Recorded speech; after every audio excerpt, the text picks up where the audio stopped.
बहुत समय पहले प्राचीन साम्राज्य कपिलवस्तु में सिद्धार्थ नाम का एक युवक रहता था। उनका जन्म विलासितापूर्ण जीवन में हुआ था, जो ऐश्वर्य और आराम से घिरा हुआ था। हालांकि सिद्धार्थ हमेशा महल की दीवारों से परे की दुनिया के बारे में जानने को उत्सुक रहते थे। वह दुख की प्रकृति और जीवन के उद्देश्य को समझने के लिए उत्सुक थे। एक दिन सिद्धार्थ अपने वफादार सारथी चन्ना के साथ महल के मैदान से आगे की यात्रा पर निकले। जैसे ही वे पास के जंगल में गए, सिद्धार्थ को जीवन की कठोर वास्तविकताओं का सामना करना पड़ा। एक कमजोर बूढ़ा आदमी, एक पीड़ित भिखारी और एक दुखी विधवा।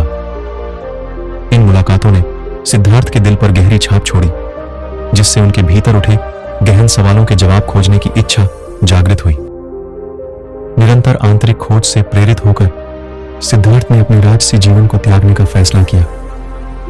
वह अपने पीछे अपना आलीशान महल, अपनी प्यारी पत्नी यशोधरा और अपने नवजात बेटे राहुल को छोड़ गए। साधारण वस्त्र पहनकर उन्होंने आत्मज्ञान की तलाश में एक भटकते हुए तपस्वी के रूप में अपनी यात्रा शुरू की। मानव पीड़ा के मूल कारणों को समझने की कोशिश में सिद्धार्थ वर्षों तक कठोर ध्यान में डूबे रहे। वह अल्प भोजन पर रहते थे और तपस्वी जीवन की कठिनाइयों को सहन करते थे। हालांकि अपने दृढ़ निश्चय के बावजूद उन्हें अपने ज्वलंत सवालों का कोई जवाब नहीं मिला।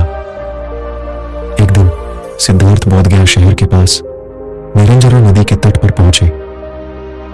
वह क्षीण, कमजोर और निराशा के कगार पर था। जैसे ही वह एक बोधि वृक्ष के नीचे बैठे, उन्होंने एक गंभीर प्रतिज्ञा की। जब तक उन्हें वह सत्य नहीं मिल जाता जिसे वह खोज रहे हैं, तब तक वह ध्यान करेंगे, भले ही इसके लिए उन्हें अपनी मृत्यु ही क्यों न झेलनी पड़े। सिद्धार्थ ने इच्छा और सांसारिक लगाव के अवतार मारा कि प्रलोभनों से जूझते हुए गहरे ध्यान में प्रवेश किया।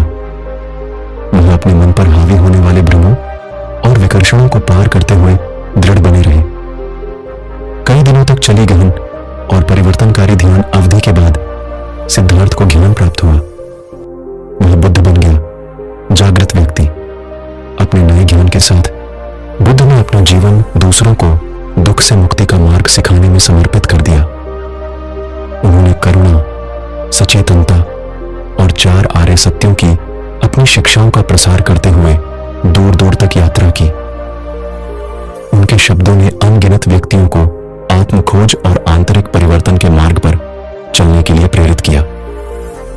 सिद्धार्थ की राजकुमार से बुद्ध तक की यात्रा की कहानी एक शाश्वत अनुस्मारक के रूप में कार्य करती है कि हमारे जीवन के सबसे अंधेरे क्षणों में भी हमारे पास अपने आंतरिक प्रकाश को जगाने की क्षमता है।